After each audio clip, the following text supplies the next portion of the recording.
దివ్యాత్మ స్వరూపులైనటువంటి మీ అందరి హృదయంలో ఉన్న చైతన్య రూపంలో ఉన్న పరమాత్మకు నమస్కరించుకుంటూ, అత్తిగారిగుట్ట శ్రీ సూర్యకిరణానంద స్వామి, నేను కొన్ని విషయాలు చెప్పాలనేటువంటి ప్రయత్నం చేస్తాను భక్తులారా. ఏమనగా, మనం బాహ్య విద్య, అంతరంగ విద్య. బాహ్య విద్యలో ఎట్లా అంటే పోరాటం చేస్తూ ఉన్నారు బ్రతుకు కోసం. పిల్లలు, భార్య, సంపాదన, అష్టైశ్వర్యాలు, భోగభాగ్యములు కావాలని సుఖాల కోసము ప్రయత్నించేదే మన బాహ్యంలో ఉండేటువంటి విద్య.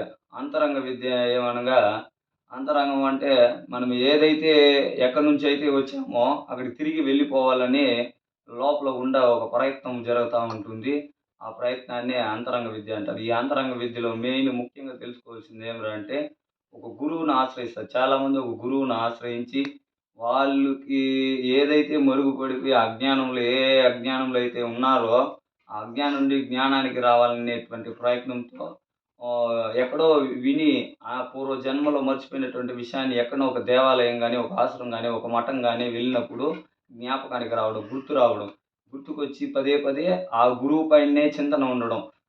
స్వామి దగ్గరికి వెళ్తే మనకు మంచి జరుగుతుందని వెళ్ళిన తర్వాత దీనివల్ల ఉపయోగం అని ఏదో ఎన్నో విధాలుగా ప్రయత్నిస్తూ ఉంటారు. ప్రయత్నించిన అనంతరం వీరు ఒక గురువుని ఎంచుకున్న తర్వాత వెంబటే ప్రయత్నం జరుగుతూ ఉంటుంది. ఏమని? ఆ గురువు దగ్గర ఉపదేశం పొందాలనో, లేకపోతే మంచి విషయాలు తెలుసుకోవాలని చెప్పేసో ఏదో ప్రయత్నం అయితే చేస్తూ ఉంటారు. ఆ ప్రయత్నం కూడా సక్సెస్ అయిన తర్వాత ఆ గురువు వీళ్ళని పరామర్చి వీళ్ళకి ఏం చెప్పాలని చెప్పిన వెంటనే ఈ విద్యార్థికి ఎట్లా అంటే ఆ భక్తుడికి వెమ్మటే రిజల్ట్ దొరకాలి. స్వామి చెప్పంగానే ఎమ్మటే ధ్యానమైన, యోగమైన ఎమ్మటే దొరికితేనే ఆ గురువుని నమ్ముతారు. లేకపోతే నమ్మరు. ఎందుకురా అంటే ఏమి లేదు అంతా చెప్పిందే చెప్తా ఉన్నారు, ఉండేదే ఉంది. 7వ క్లాసు పిల్లోడు నువ్వైనా 7వ తరగతే చదవాలా, నీ వెనకొచ్చేవాడు 7వ తరగతి చదివితేనే 8కి పోనవుతుంది. వాడు ఖచ్చితంగా ప్రతి ఓడు 7వ క్లాస్ చదవాల్సిందే. 1 నుండి ఎవడైనా పోవాలి చదువుతాడు అనుకుంటే 7వ క్లాసు, 8వ క్లాస్ అట్లా స్టెప్ బై అవుతుంది తప్పితే ఒకే రోజులో తెలుసుకున్నా, నేను 10 రోజుల్లో తెలుసుకున్నా అనేదంటూ ఉంది అంటే నీ యొక్క దాని మీద ఉందని చూడండి పట్టుదల, వైరాగ్యం. ఆ వైరాగ్యం ఉంటేనే సాధించగలుగుతావు. అట్లా వైరాగ్యం లేనప్పుడు ఏమీ లేదు ఉత్తదే అని గురువుని నిందించడమో, కొంతకాలమే గురువు దగ్గర ఉండి నాకు అన్నీ తెలుసు. ఒక్కటే ఒక విషయం చెప్తాను. పట్టరాదు, పడితే పట్టు విడవరాదు.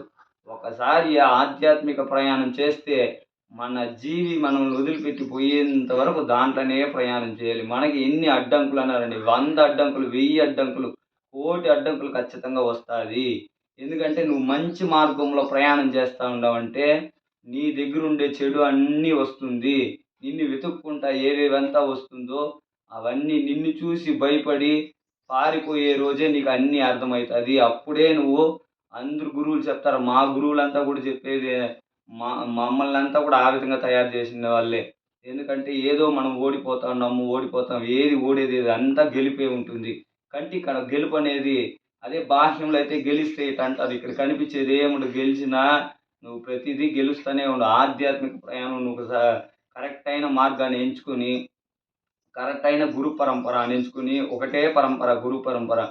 పలు రకాలుగా గురువులందరూ కూడా వారి శక్తి కొలది మనిషిని మంచి మార్గంలో నడిపించాలని చాలా ప్రయత్నాలు, ఎన్నో యోగాలు, 1 యోగా 2 యోగాలు కాదు, చెప్పుకుంటే ఏ టు జెడ్ అన్ని యోగాలు చెప్పడానికి కారణమే మనిషిలో మార్పు తీయడానికి కోసమే, మనిషిని మంచి మార్గంలో నడిపించడానికి కోసమే ఎన్నో ప్రయత్నాలు, ఎన్నో ఆసనాలు, ఎన్నో మంత్రాలు, ఎన్నో విద్యలు ఈ విధంగా చెప్తా ఉండేది. అన్నిటికి కూడా పరంపర ఈ గురు పరంపర.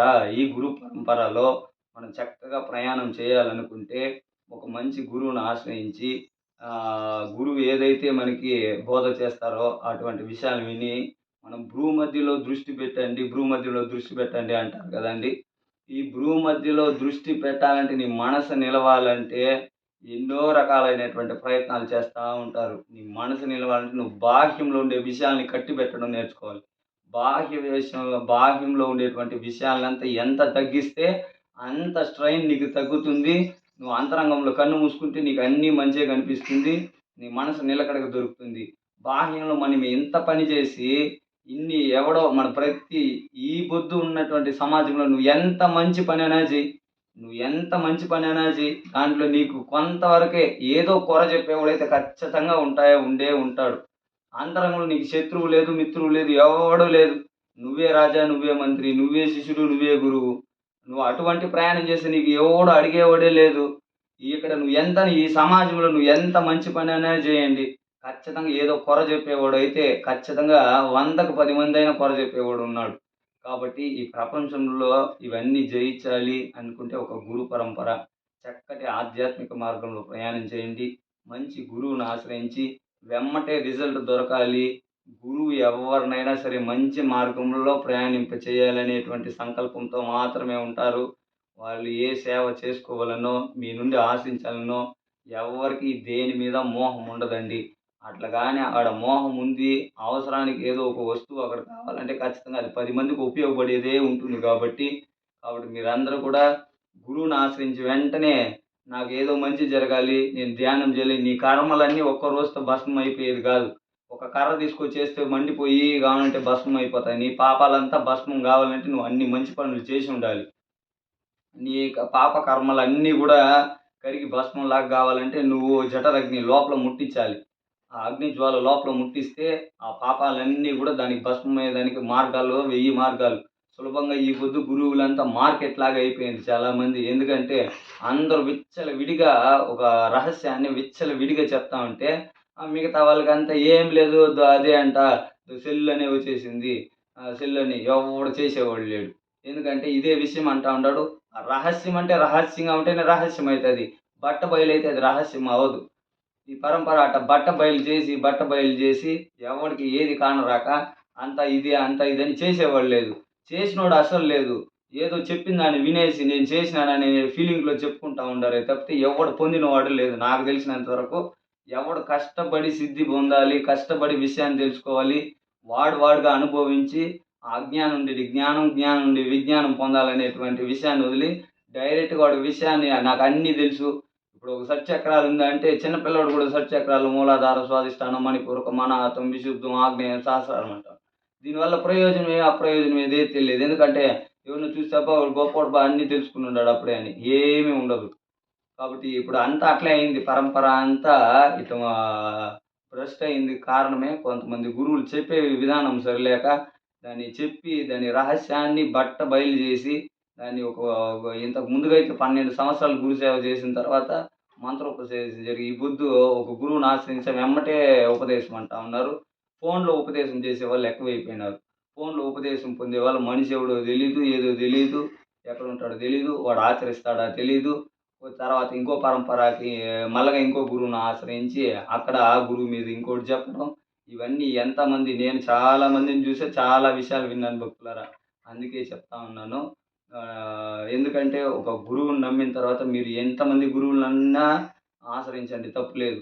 కానీ విషయాన్ని అనుసరించి మీరు ఎంత సాధన చేస్తే, ఎన్ని విషయాల్ని గమనిస్తూ ఉంటే గ్రహించగలిగితే అప్పుడే మీరు ముందుకెళ్తారే తప్పితే ఎమ్మటే ఈరోజు దొరికేది కాదు, రేపు దొరికేది కాదు. ఎందుకంటే అది అతీతమైనది, ఆది అంతము లేనటువంటి విషయము.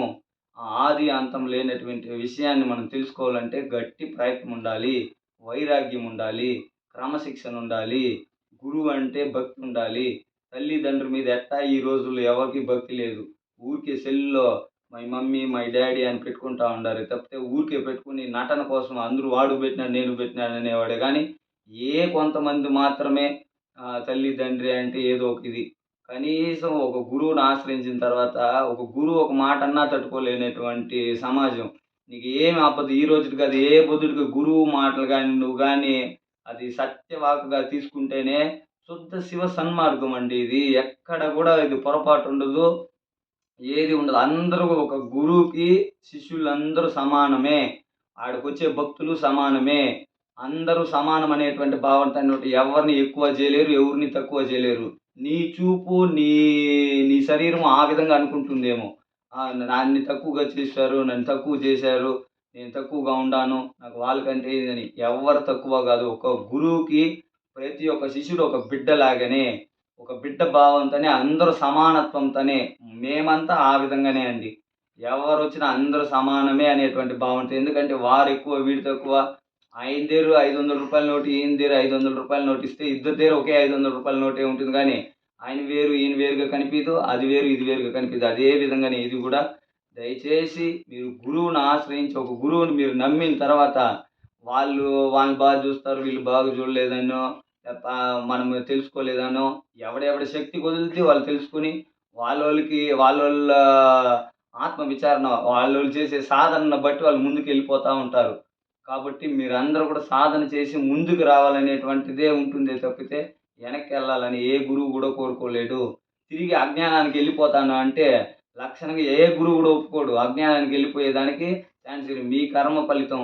లేదు, నేను పోయి అదే బావిలో దూకుతానంటే పోయి దూకనే చెప్తారే గానీ, దూకిన తర్వాతే తెలుస్తది దాన్ని మెట్లు లేని బావి, దీన్ని ఎగబడను గాదు, దిగబడను గాదని.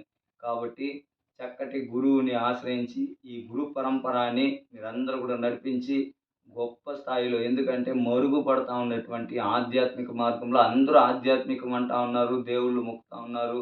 పూజలు చేస్తా ఉన్నారు. పునస్కారాలన్నీ. కానీ గురువుని ఆశ్రయించి మఠాల్ని గౌరవించండి. ఆశ్రమాల్ని గౌరవించండి. ఆశ్రమాల్లో, మఠాల్లో మాత్రమే ధర్మం. మీరు తిరుమలకి వెళ్ళండి. తిరుమలకి వెళ్తే ఏం చేస్తారు? తిరుమల వెళ్తే మీకు లక్షణంగా అక్కడ సకల సౌకర్యాలుంటాయి.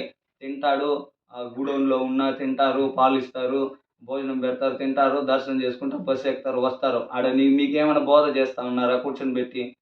ఏ గుడికైనా వెళ్ళండి, బోధ చేస్తా ఉన్నారు కూర్చొనిబెట్టి. ఎప్పుడో సంవత్సరానికి ఒక ప్రవచనం జరుగుతుంది. ఆ ప్రవచనంలో ఒక గంట సేపు, దానికి మించి చెప్పరు. అదే మఠాలకు వెళ్ళండి, ఆశ్రమాలకు వెళ్ళండి. మిమ్మల్ని మీరు విని మీ జ్ఞానం పొందేంత వరకు తిరిగి, తిరిగి, తిరిగి, తిప్పి, తిప్పి, తిప్పి, తిప్పి, చెప్పిందే చెప్పి మిమ్మల్ని మంచి మార్గంలో నడిపించేదానికే ఉంటుంది. కాబట్టి మీరందరూ కూడా మంచి మార్గంలో ప్రయాణం చేయాలనేసి నేను కోరుకుంటా ఉంటాను. అతిగారిగుట్ట శ్రీ సూర్యకిరణానంద స్వామి. హరి ఓం.